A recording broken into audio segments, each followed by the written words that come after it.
자들에게는 모든 것이 협력하여 선을 이루느니라. 아멘. 네, 지금 하겠습니까? 네, 플룻 수교 감사절 플룻 속주가 되겠습니다.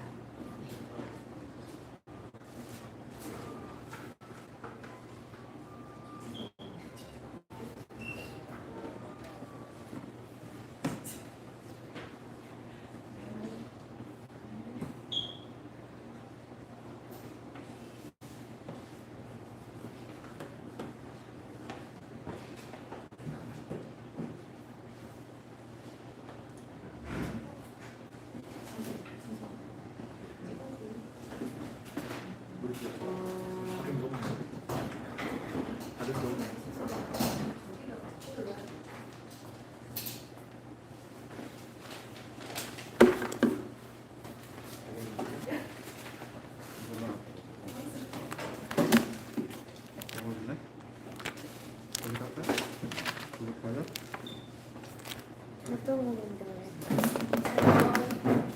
인사.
진심으로 환영하고 축복합니다.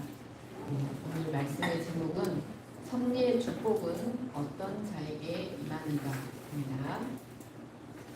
우리는 지난주 하나님께서 예수 그리스도를 믿는 우리에게 성령을 보내셔서 하나님의 뜻대로 간구하게 하신다는 큰 위로의 말씀을 들었습니다. 그런데 오늘 말씀도 오늘 28절의 말씀도 많은 문제와 어려움 가운데 있는 우리에게 큰 위로가 되는 진리 중에 하나입니다.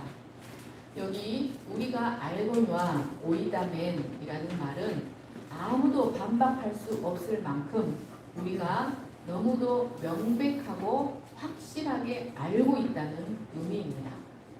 그리고 모든 것이라는 말은 말 그대로 좋은 일과 나쁜 일 모두를 포함하여 우리가 이 세상에서 당하는 모든 종류의 일을 의미합니다. 바울은 특별히 오이다멘이라는 단어를 문장의 맨 앞에 두어서 이 말씀, 즉 모든 것이 협력하여 선을 이룬다는 말씀이 우리 모든 성도가 분명히 알고 기억하고 있어야 하는 말씀이라는 사실을 강조하고 있습니다. 그런데 여러분, 모든 것이 협력하여 선이 되는 하나님의 신비로운 섭리의 축복은 이 세상 모든 사람들에게 보편적으로 이루어지는 일반 은총이 아닙니다. 여러분, 이 은혜는 받는 사람이 한정되어 있는 특별 은총, 즉 한정판입니다. 헬라어 원문에는 하나님을 사랑하는 자라는 문구가 한글 성경보다 훨씬 더 문법적으로 강조되어 나타납니다. 그러니까 이런 섭리의 축복은 오직 하나님을 사랑하는 자, 곧 그 뜻대로 부르심을 입은 자들 안에서만 이루어지는 특별 은총이라는 말씀입니다. 여러분, 왜 이것이 특별 은총일까요? 우리 이 말씀 또한 우리가 오해하고 있는 말씀 중에 하나입니다. 여러분, 여기서 하나님께서 모든 상황들을 서로 협력하여 선이 되게 하신다는 이 선, 아가도는 보통 우리가 생각하는 이 세상에서 이루어지는 만사 형통을 말하는 것이 아닙니다. 그러니까 많은 고난 후에 찾아오는 고진 감래와 같은 값진 열매들, 이 세상에서 이루어지는 값진 열매들을 말하는 것이 아니라는 것입니다. 물론 그런 의미가 전혀 없는 것은 아닙니다.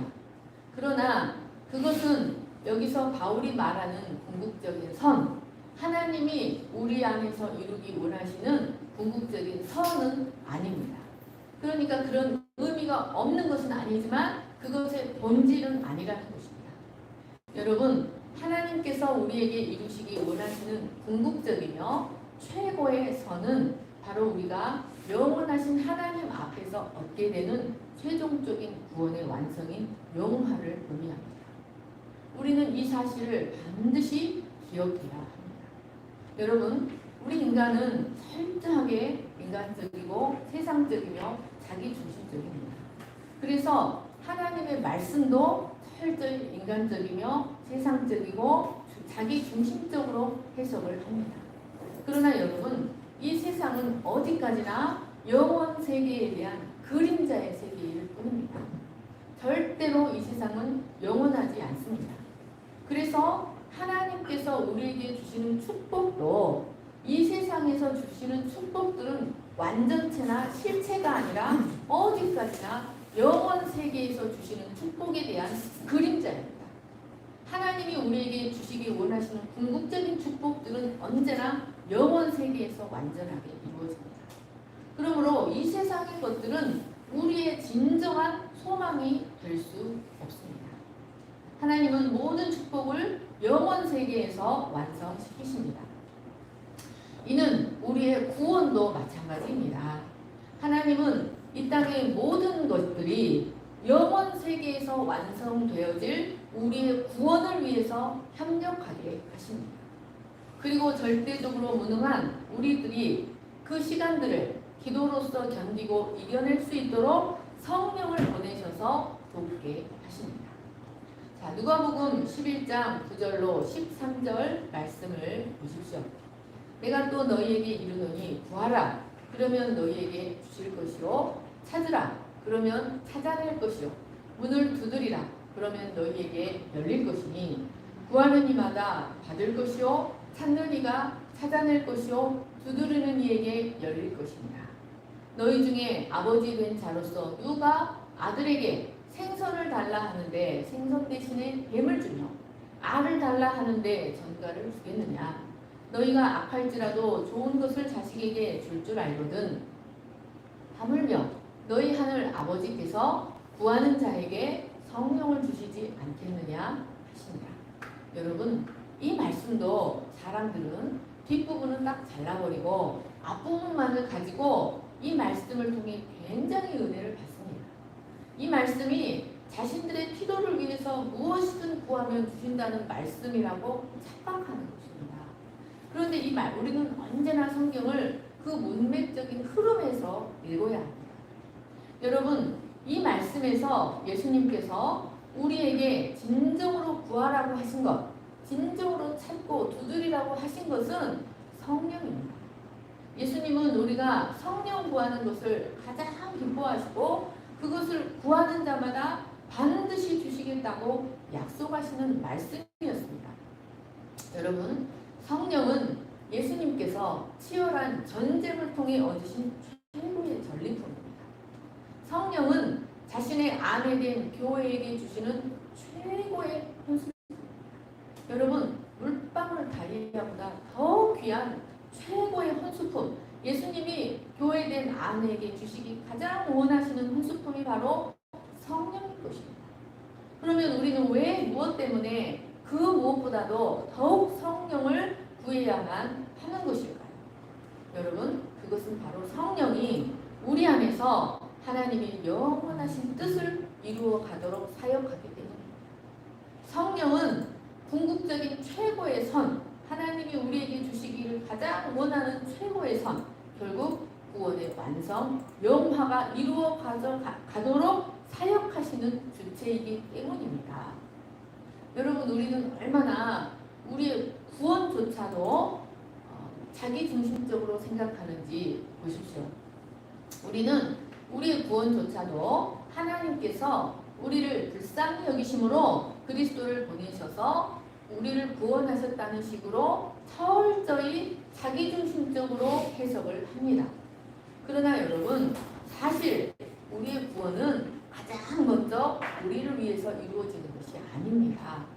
우리의 구원은 가장 먼저 하나님께서 사탄이 무너뜨려버린 창조의 목적을 회복시키기 위하여, 즉 하나님 자신의 영광을 위하여 하는 것입니다. 우리의 구원의 최우선적인 목적은 하나님 자신의 명예입니다. 그것은 하나님의 명예가 달린 영적 전쟁입니다.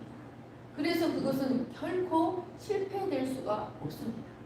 그것은 결코 실패될 수가 없고 반드시 마지막까지 완성되어야 하기 때문에 성령을 이 땅에 보내셨던 것이었습니다. 바로 이 성령이 하나님의 뜻대로 우리를 위해서 기도합니다.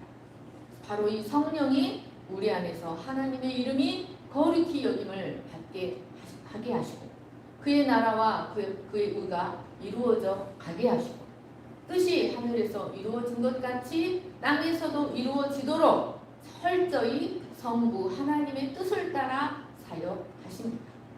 여러분, 이러한 역사가 우리 안에서 이루어진다는 것은 미친 일입니다.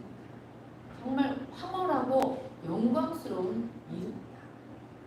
여러분, 이 말씀을 깊이 이해하시기를 간절히 축원합니다. 여러분, 28절 말씀을 보시면 마치 그 문장의 주어가 모든 것이 주어인 것처럼 나타나 있습니다. 그러나 사실 이 문장에 숨어있는 참 주어는 하나님 자신입니다. 여러분, 우리가 인생을 영위해 나가고 온 우주가 돌아가는 데 있어서 비인격적인 원리가 작용하는 법은 결코 없습니다. 이 우주는 결코 비인격적인 원리에 의해서 자동적으로 돌아가는 것이 아니라 절대적으로 영원하시며 영원히 살아계신 하나님의 통제를 받고 있습니다. 그런데 온 우주 안에 존재하는 모든 만물이 하나님의 절대적인 통제 안에서 무엇을 향해서 무엇을 위해서 일합니까? 단 하나의 목표, 오직 그 모든 만물이 하나님의 절대적인 통제 안에서 단 하나의 목표인 바로 택한 백성의 구원의 완성, 영화를 위해 협력하고 있습니다. 하나님은 이를 위해서 그 자체로는 결코 선하지 않는 시련이나 환난이나 실패나 넘어짐이나 사람의 악독함조차도 절대적 통제 가운데 성도의 영화를 위해 사용하십니다. 하나님의 궁극적인 목표는 바로 하나님의 영광, 성도의 영화입니다. 여러분, 이것은 마치 시계 속에 여러 개의 톱니바퀴들의 모습과 같습니다. 시계 속에는 톱니바퀴들이 여러 개가 있습니다. 크고 작은 톱니바퀴들이 여러 개가 있는데 그것들이 모두 한 방향으로 돌지 않고 제각각 돌아갑니다. 이 방향, 저 방향, 그 방향으로 제각각 돌아가는데 그 모두가 하나같이 여러분 시계판 전면에 시계 바늘을 움직이기 위해서 협력하고 있습니다. 그것들은 모두가 서로 맞물리고 각자 돌아가는 것처럼 보이지만 사실은 시계 장인이 그 중심에 박아놓은 한 개의 스프링에 의해서 통제되어서 다 같이 하나의 목적, 즉 시계판 전면에 그 톱니바퀴들은 시계판 후면에 숨어 있어서 보이지 않잖아요. 그런데 그 여러 개의 톱니바퀴들이 시계판 전면에 드러나 있는 하나의 목적, 시계 바늘을 움직이기 위해서 서로 움직이고 있다는 것입니다. 마찬가지로 하나님은 오직 하나의 목적, 즉 자신의 창조의 목적의 회복인 성도의 영화를 위해서 이 세상 모든 만물들이 서로 협력하도록 통제하고 섭리하고 계십니다. 우리가 알거니와 여러분 우리는 이 사실을 분명하게 기억하고 있어야 합니다. 그러므로 오늘 당장 내게 별로 좋지 않게 보이는 일들이 일어났다고 해도 그것을 우리는 인간적인 생각으로 함부로 평가해서는 안 된다는 것입니다. 여러분, 하나님은 우리 구원의 완성을 위하여 선처럼 생각되는 축복도 사용하시지만 여러분, 우리의 영화를 위해서 악처럼 보이는 일도 사용하십니다. 이사야 45장 7절을 보십시오. 나는 빛도 짓고 어둠도 창조하며 나는 평안도 짓고 환난도 창조하나니 나는 여호와라. 이 모든 일들을 행하는 자니라 하였노라. 여러분, 우리는 이해가 되지 않지만 하나님은 우리 구원의 완성을 위해서 때때로 우리 자신이 어리석은 선택을 하도록 내버려 두기도 하십니다. 우리가 어리석은 행동을 하는 것도 허락하시고 심지어 악에게 시험을 당하는 일들도 허락하십니다. 예를 들어서 누가복음에 나오는 탕자는 아버지 집을 떠나기 전에는 자신이 아버지를 매우 잘 안다고 생각했습니다. 뿐만 아니라 자신이 아버지 집을 떠나서도 아주 잘 살 수 있을 것이라고 생각했습니다. 그러나 그가 마침내 모든 재산을 탕진하고 돌아와서 아직도 상고가 먼데 달려와서 자신의 목을 안고 입을 맞추는 아버지의 품에 안기게 되었을 때 그때 비로소 자신이 이전에는 결코 아버지를 아는 것이 아니었구나. 자신이 아버지를 다 안다고 생각했는데 그가 모든 것을 실패하고 난 후에 비로소 아버지의 사랑을 깨닫게 되었다는 것입니다. 여러분, 먼 훗날 그가 과거를 돌아보게 될 때 자신이 아버지 집을 떠나 허랑방탕하며 재산을 탕진했던 것조차도 하나님은 자신에게 큰 유익이 되게 하셨다는 사실을 깨닫게 되었습니다. 그것은 결코 우연이 아니라 하나님의 섭리의 축복이 그에게 일어난 것이었습니다. 그는 어리석게도 아버지의 재산을 탕진하고 돌아온 후에 아버지에 대해 더 많은 것을 알게 되었습니다. 여러분, 이러한 원리는 야곱의 인생에서도 발견됩니다. 야곱이 아버지의 장자권을 갈망하는 것은 참으로 옳은 일이었습니다. 그러나 그것을 얻기 위해서 거짓을 행하는 것은 결코 옳은 일이 아니었습니다. 그런데도 하나님은 리브가와 야곱이 그렇게 행하는 것을 막지 않으시고 허용하셨습니다. 그리고 이를 통해서 야곱이 바단 아람으로 내려갈 수밖에 없는 상황을 만드셨습니다. 그런데 야곱은 그곳에서 속임수에 있어서 자신보다 단수가 몇 단은 더 높은 라반과 그의 아들들을 통해서 철저히 연단받는 시간을 지나가게 하셨습니다. 뿐만 아니라 그는 자신의 아들들로부터도 엄청난 속임수를 당했습니다. 그래서 13년이나 되는 시간을 가장 사랑하는 아들이 죽은 것으로 생각하며 고통의 시간을 보내야 했습니다. 여러분, 이 모든 것을 허용하신 분이 하나님이십니다.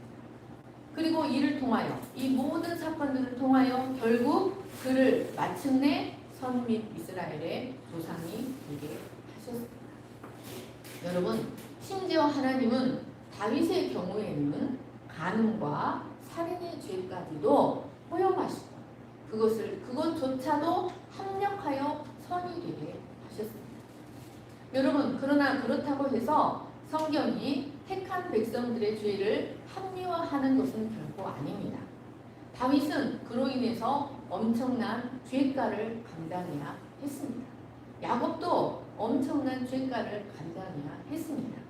그러나 다윗이 그러한 사건들을 통하여서 자신의 후손으로 오실 그리스도께서 우리의 모든 죄를 하나도 남김없이 다 속해 주실 것이라는 사실을 깨닫고 놀라운 구속의 사랑을 노래한 것은 사실입니다. 하나님은 이처럼 우리의 어리석음, 우리의 악조차도 하나님의 선을 위하여, 궁극적인 영화를 위하여 사용하십니다. 욥기를 보시면 욥의 경우에는 하나님께서 마귀가 욥을 시험하는 것조차도 허락하신 것을 볼 수 있습니다. 여러분, 욥은 둘째 가라면 서러울 정도로 신실한 종 아니었습니까? 그런데 하나님은 그런 욥을 사탄이 시험하는 것을 허락하셨다는 것입니다. 사탄의 참소를 들으신 하나님은 그가 욥을 시험하되 그의 몸만은 때리지 못하게 하셨습니다. 그리고 그 다음에는 몸은 때려도 그 생명만은 해하지 못하도록 사탄의 시험을 허락하셨습니다. 그래서 이로 인해 욥은 참으로 말로 형용하기 어려운 고난들을 당해야 했습니다. 여러분, 우리는 왜 하나님이 그토록 신실한 욥이 그런 사탄의 시험을 당하도록 허락하셨는지 이해하기가 어렵습니다. 그러나 하나님은 결코 우연히 이를 허용하시는 법이 없습니다. 이 세상에 결코 우연히 일어나는 일은 결코 없습니다. 그러면 하나님은 왜 욥에게 사탄이 욥을 그토록 시험하는 것들을 허락하셨을까요? 여러분, 욥은 그 모든 시간들을 통해서 자기의 의로워지고자 하는 모든 것들을 내려놓을 수가 있게 되었습니다. 욥이 자기의 의를 지키기 위하여 얼마나 힘쓰고 애썼습니까? 그런데 그 고난들을 통하여서 자기의 노력과 행위로 자기가 하나님 앞에 의로워지는 것이 아니라 오직 중보자이신 예수 그리스도의 구속과 예수 그리스도의 의를 통해서 하나님 앞에서 의로워진다는 사실을 고난들을 통해서 깨닫게 되었던 것입니다. 그래서 그는 그 고난들을 통해서 비로소 하나님이 의롭게 여기시는 믿음에 비로소 이룰 수가 있게 되었습니다. 그는 이전보다 그러면 하나님의 의를 의지하는 자, 자기의 의와 자기의 노력을 의지하지 않고 하나님의 의를 의지하는 자, 그리스도 중보자, 그리스도의 의를 의지하는 자가 되었다고 해서 이전보다 덜 경건해졌는가? 그렇지 않습니다.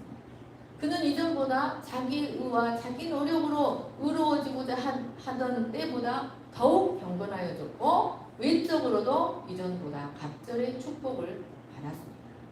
여러분, 이 세상에 우연히 일어나는 일은 결코 없습니다. 또한 초대교회를 보십시오. 여러분, 그들은 메머드급 태풍으로 불어닥치는 유대교의 강한 핍박으로 인해서 삶의 터전을 벌이고 온 세상으로 흩어져야 했습니다. 왜 하나님이 그들을 유대교의 핍박으로부터 지켜주시지 않았는가? 그런데 그 환난은 그들로 하여금 그리스도만을 더욱 의지하는 자들이 되게 했습니다. 뿐만 아니라 땅끝까지 이르러 교회가 세워지는 계기가 되게 하셨습니다. 하나님은 우리가 생각하는 이 땅의 선이 아니라 영원 세계에서 완성되는 궁극적 선을 위하여 모든 것을 통제하시고 모든 것을 섭리하십니다. 그러나 하나님은 우리가 하나님은 이러이러한 방법으로 역사하셔야 돼 라고 자신이 철저히 인간적이고 세상적이고 자기중심적으로 규정시켜 놓은 방법으로 역사하시는 것이 아니라 하나님 자신의 방법으로 선도 사용하시고 악도 사용하시고 빛도 사용하시고 어둠도 사용하시는 하나님이십니다. 로마서 11장 33절을 보십시오. 깊도다 하나님의 지혜와 지식에 풍성하며 그의 판단은 헤아리지 못할 것이며 그의 길은 찾지 못할 것입니다. 하나님은 창조의 목적의 회복, 하나님 나라의 완성, 우리의 영화, 궁극적 선을 위하여 모든 상황을 사용하십니다. 하나님은 우리의 구원의 완성을 위해서 심지어 갖가지의 약함과 갖가지의 병듦과 심지어 우리가 죽는 것이 필요하다면 우리의 죽음까지도 사용하시는 하나님이십니다. 여러분, 이런 원리는 참으로 두렵습니다. 그러나 우리가 이 모든 상황에서도 반드시 기억해야만 하는 한 가지 사실은 하나님은 절대적으로 선하시다는 것입니다. 그 하나님은 모든 것을 합력하여 우리의 실패까지, 내가 저질러 버린 실패와 악조차도, 또는 다른 사람이 나에게 끼친 실패와 악조차도, 시대의 악과 시대의 실패조차도 모든 것이 합력하여 우리에게 선이 되게 하신다는 사실을 우리는 분명히 기억하고 있어야 합니다. 우리는 이 하나님을 절대적으로 신뢰해야 합니다. 여러분, 또한 이 28절 말씀은 너무나 중요한 사실을 우리에게 가르쳐 줍니다. 그것은 바로 우리가 부르심을 입은 목적이 무엇인가 하는 것입니다. 여러분, 하나님이 우리를 구원하신 목적, 우리를 부르신 목적이 무엇일까요? 그것은 바로 하나님을 사랑하도록 하기 위해서, 이 땅에서 하나님을 사랑하도록 하기 위해서 하나님이 우리를 부르셨습니다. 하나님을 사랑하는 자, 곧 그의 뜻대로 부르심을 입은 자들에게, 여러분, 이 말씀은 마치 사람이 먼저 하나님을 사랑했기 때문에 부르심을 입은 것처럼 생각하게 만듭니다. 그러나 하나님의 선택과 부르심은 인간의 어떤 행위에 대한 보답으로 이루어지는 것이 결코 아닙니다. 그것은 하나님의 부르심은 하나님의 절대 주권이요, 절대 은혜이며 절대 선물입니다. 그것은 사람이 임의로 요청하거나 거절하거나 사람의 행위의 결과로 이루어지는 것이 아닙니다. 그러므로 이 말씀은 하나님을 사랑하는 자와 부르심을 입은 자가 동격입니다. 즉 하나님께 부르심을 입은 자들만이 하나님을 사랑할 수 있다는 것입니다. 그리고 하나님께서 택하신 자들을 부르신 궁극적인 목적이 이 땅에서 하나님을 사랑하는 것이라는 사실을 가르쳐줍니다. 그래서 예수님도 사람의 가장 큰 의무, 율법의 가장 큰 계명은 마음과 성품과 뜻과 힘을 다해서 하나님을 사랑하는 것이다 라고 하셨습니다. 고린도전서 2장 9절을 보십시오. 기록된 바 하나님이 자기를 사랑하는 자들을 위하여 예비하신 모든 것은 눈으로 보지 못하고 귀로도 듣지 못하고 사람의 마음으로도 생각하지 못하였다 함과 같습니다. 여러분, 바울은 그리스도인에 대한 많은 정의가 있지만 이 고린도전서뿐만 아니라 그의 다른 많은 서신서, 그의 모든 서신서들에서도 그리스도인들을 어떻게 정의하고 있냐면 하나님을 사랑하는 자라고 정의하고 있습니다. 그는 이미 로마서 8장의 초두에서도 그리스도인과 비그리스도인의 결정적 차이는 하나님을 사랑하느냐 하나님을 미워하느냐라고 말하였습니다. 로마서 8장 3절을 보십시오. 육신의 생각은 하나님과 원수가 되나니 이는 하나님의 법에 굴복하지 아니할 뿐 아니라 할 수도 없습니다. 여러분, 엄밀히 말하면 이 세상에는 오직 두 종류의 인종만이 있을 뿐입니다. 진실로 하나님을 경외하고 사랑하는 자, 그리고 하나님을 사랑하지 않는 자, 영에 속한 자, 육에 속한 자. 하나님을 사랑하여 그의 법에 굴복하는 자, 하나님을 기쁘시게 하는 자, 하나님을 사랑하지 아니하여 그의 법에 굴복하지도 아니하고 하나님을 사랑하지 않는 자, 영에 속한 자와 육에 속한 자, 인류에게 주신 유일한 회복의 약속, 여자의 후손 언약을 믿고 오직 하나님의 의를 의지해서 살아가려 하는 자와 자기 의를 의지해서 살아가려 하는 자, 두 종류의 인종만이 있을 뿐입니다. 여러분, 모든 것이 합력하여 선이 되게 하시는 하나님의 신비로운 은혜의 섭리는 오직 하나님을 사랑하는 자들의 인종 속에서만, 그들의 삶에서만 그 신비로운 섭리의 역사가 일어납니다. 왜냐하면 그 선이 궁극적인 영화이기 때문입니다. 여러분, 이들의 인생은 때때로 후퇴하고 때때로 주저앉는 것처럼 보일지라도 결국에는 궁극적인 최고의 선인 영화를 향해 계속해서 나아갑니다. 여러분, 하나님을 사랑하지 않는 인종들의 삶은 아무리 대단한 것처럼 보여도 그들의 삶은 궁극적으로는 모든 것이 합력하여 악을 이룹니다. 모든 것이 합력하여 영원한 진노를 향해 나아가게 합니다. 이것이 바로 그들의 실존입니다. 그런데 여러분, 이 말씀은 이제 다음 주에 설명할 것인데, 이 말씀은 궁극적으로 여러분 택한 백성의 위로를 주기 위해서 하신 말씀이라는 것을 기억해야 합니다. 그러면 여러분, 바울은 왜 여기서 하필이면 부르심을 받은 자, 즉 참 그리스도인을 하나님을 믿는 자라고 말하지 않고 하나님을 사랑하는 자라고 정의했을까요? 여러분, 이것도 이 단어도 사도 바울이 문맥 가운데서 선택한 단어라는 것을 기억해야 합니다. 먼저는 그리스도인을 단순히 하나님을 믿는 자라고 설명하기에는 무언가 부족함이 있습니다. 야고보서 2장 19절을 보십시오. 내가 하나님은 한 분이신 줄을 믿느냐? 잘하는도다. 귀신들도 믿고 떠납니다. 여러분, 귀신들도 하나님은 한 분이신 줄을 믿고 떱니다. 그런데 때로는 믿는다고 하는 사람들의 믿음이 하나님께는 귀신의 믿음만큼의 가치밖에 되지 않는 경우들이 있다는 거죠. 귀신의 믿음만큼이나 아무런 가치를 지니지 못한 믿음이 될 수도 있다는 거죠. 그러나 사랑은 그 요구와 반응에 있어서 언제나 전체적이고 언제나 실제적입니다. 여러분, 사랑한다고 하면서 단순히 말로만 사랑하는 것을 사랑이라고 믿습니까? 그렇지 않습니다. 사랑은 단순히 말이나 감정으로 끝나는 것이 아니라 마음과 생각과 혼과 힘과 물질과 시간과 모든 면에서의 헌신을 요구합니다. 사랑에는 이론이 없습니다.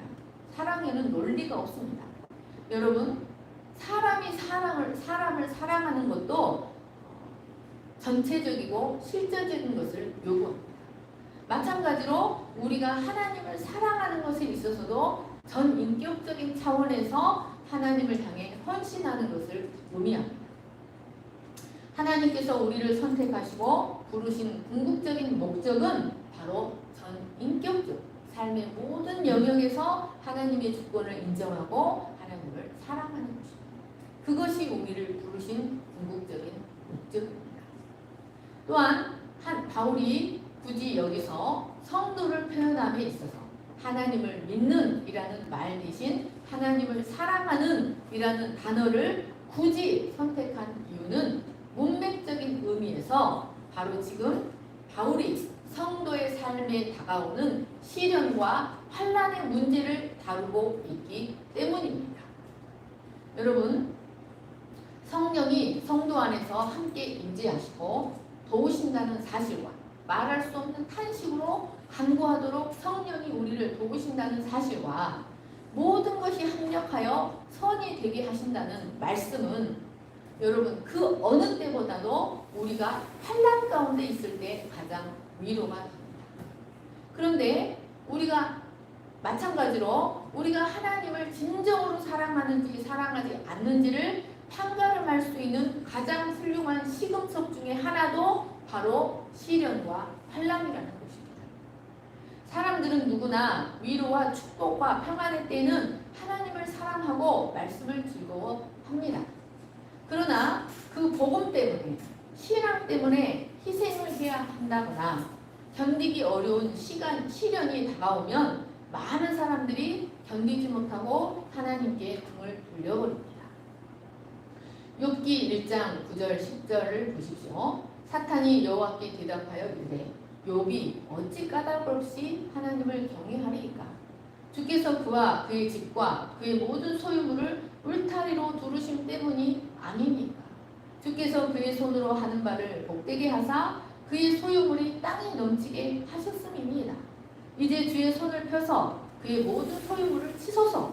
그리하시면 틀림없이 주를 향하여 욕하지 않겠나이까? 2장 4절 5절도 보십시오. 사탄이 여호와께 대답하여 이르되 가죽으로 가죽을 바꾸오니 사람이 그의 모든 소유물로 자기의 생명을 바꾸올지라. 이제 주의 손을 펴서 그의 뼈와 살을 치소서. 그리하시면 틀림없이 주를 향하여 욕하지 않겠나이까? 여러분, 사탄이 왜 이렇게 말합니까? 사람들이 다 그렇기 때문에. 평안의 때는 하나님을 사랑한다고 하지만 고난이 다가오면 하나님을 욕하고 하나님께 견디지 못하고 하나님께 등을 돌려버린다는 것입니다. 사탄이 하나님께 욕을 참소하면서 그도 고난을 받기 시작하면 얼마 가지 않아 하나님을 욕할 것이라고 말하고 있는 것입니다. 그러면 과연 욥은 그 극심한 고난 앞에서 과연 하나님께 어떻게 반응을 했을까요? 욥은 하루아침에 모든 가산이 주저앉고 모든 자식들이 죽어버렸습니다. 또 머리부터 발바닥까지 종기가 나서 악창이 걸려 제 가운데 앉아 너무나 가려워서 질그릇 조각을 가져다가 몸을 막 긁고 있었어요. 그의 몸은 피투성이가 되었습니다. 그런 모습을 보고 그의 아내는 당신이 그래도 자기의 온전함을 굳게 지키느냐? 하나님을 욕하고 죽어버려! 라고 역정을 했습니다.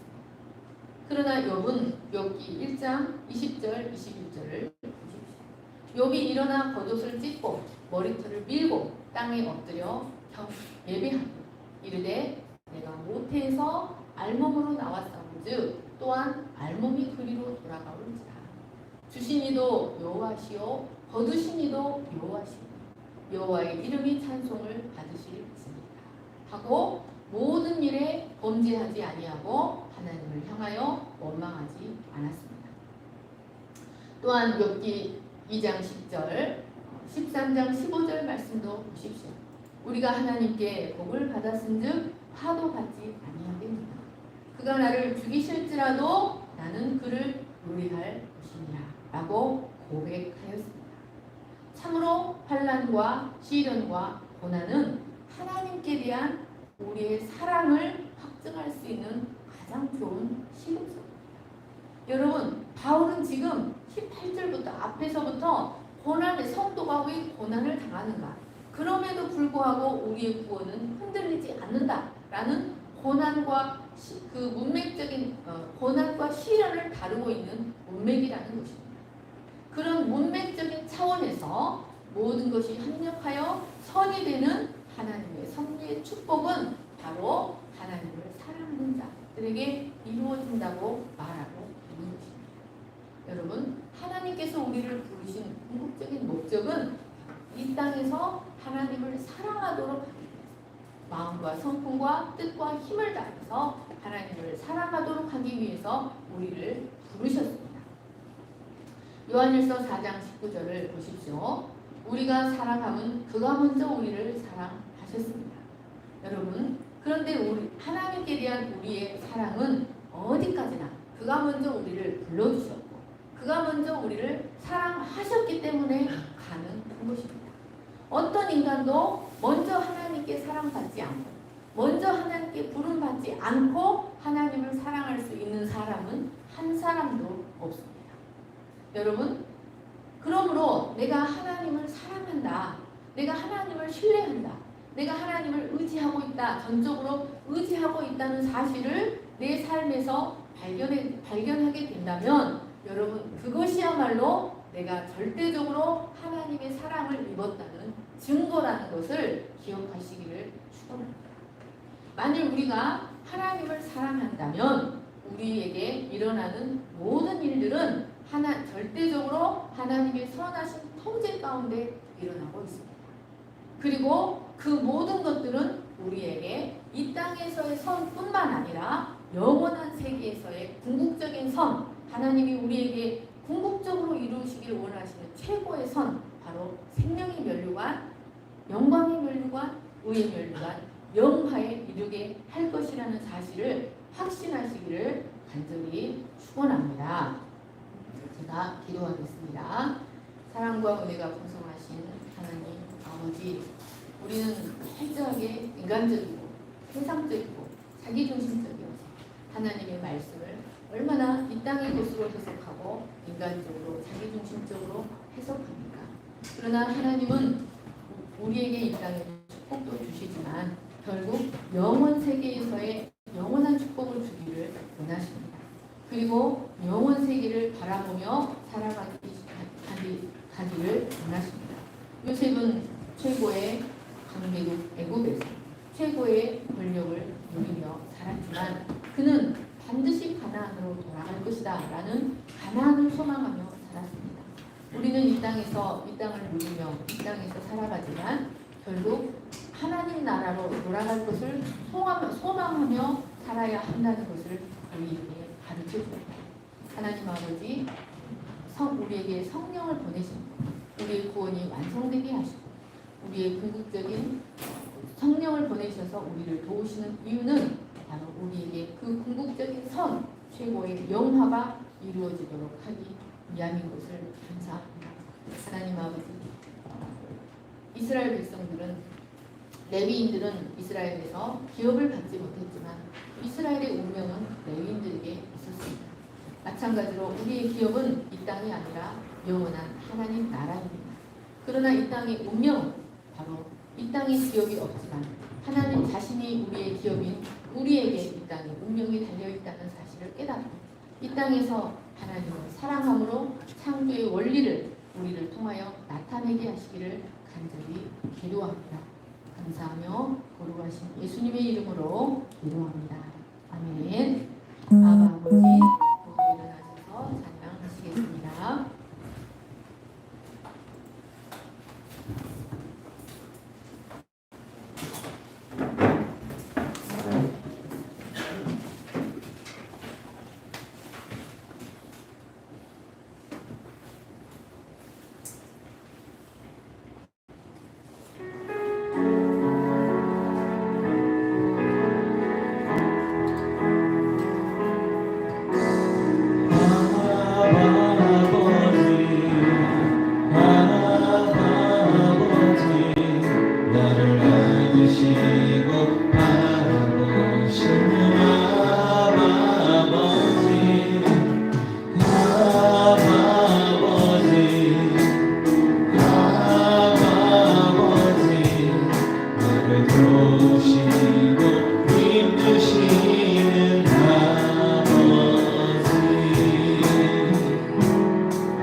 영원스럽게 세우시네.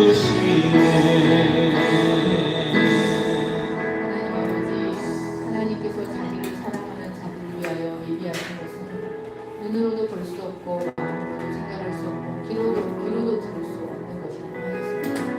하나님께서 당신의 사랑하는 아들 예수 그리스도의 아내된 교회를 위하여 준비하신 음식품은 바로 성령입니다. 하나님은 우리에게 성령 주시기를 가장 원하십니다. 성령이 우리 안에서 하나님의 거룩하신 뜻을 이루시고 먼저 그의 나라와 그의 의가 이루어지게 하시고 하나님의 뜻이 하늘에서 이루어진 것처럼 땅에서도 이루어지도록 바로 이 성령이 우리 안에서 역사하십니다. 우리의 구원이 결코 흔들릴 수 없고 완전하게 성취될 수 있는 것은 바로 하나님께서 그 아들의 피로 우리를 구속하셨기 때문이고 또한 성령을 보내셨기 때문입니다. 하나님 아버지, 이런 우리에게 결코 우연히 일어나는 불행이란 있을 수 없습니다. 하나님은 모든 것을 통제하고 계십니다. 우리가 이 하나님을 전면으로 신뢰하게 하시고 우리가 하나님의 부르심을 받았기 때문에 이 하나님을 마음을 다하고 성품을 다하고 힘을 다하여 하나님을 사랑하게 하시기를 간절히 기도합니다. 우리가 하나님을 사랑할 수 있는 것은, 하나님을 신뢰할 수 있는 것은, 또 하나님을 의지할 수 있는 것은 하나님께서 먼저 우리를 사랑해 주셨기 때문입니다. 내가 하나님을 사랑하는 것, 그것이 내가 하나님의 절대적인 사랑을 받은 증거입니다. 하나님, 우리의 사랑이 하나님의 성례의 역사에 의하여 더욱더 뜨거워지고 더욱더 진실되어지고 더욱더 정결하게 되어질 것을 믿습니다. 아무것도 두려워하지 않게 하시고 아무것도 염려하지 않게 하시고 오직 모든 일에 하나님을 신뢰하며 기도와 간구로 나아가게 하시고 하나님이 우리에게 주시는 샬롬의 축복을 가지고 담대히 나아갈 수 있는 저희를 되게 하여 주시기를 간절히 기도합니다. 하나님, 굳게 닫혔던 하늘의 문이 예수 그리스도를 통하여 열렸던 것처럼 하나님, 굳게 닫혔던 하늘의 문이 예수 그리스도 안에 있는 우리를 통하여 이 땅에 흘러넘치게 될 것을, 하나님의 축복이 흘러넘치게 될 것을 믿습니다. 하나님, 우리가 왕으로서 제사장으로서 담대하게 살아갈 수 있도록 주님의 말씀을 굳게 붙들게 하여 주시옵소서. 이제는 우리 주 예수 그리스도의 은혜와 하나님 아버지의 거룩하신 사랑과 성령의 감화 간격과 교통하심이 얼마나 큰 은혜의 부르심을 받았는지를 깨닫고 마음과 성품과 뜻과 힘을 다해 하나님을 사랑하기를 소망하는 모든 무리 위에 영원토록 충만하시기를 간절히 축원하옵나이다. 아멘.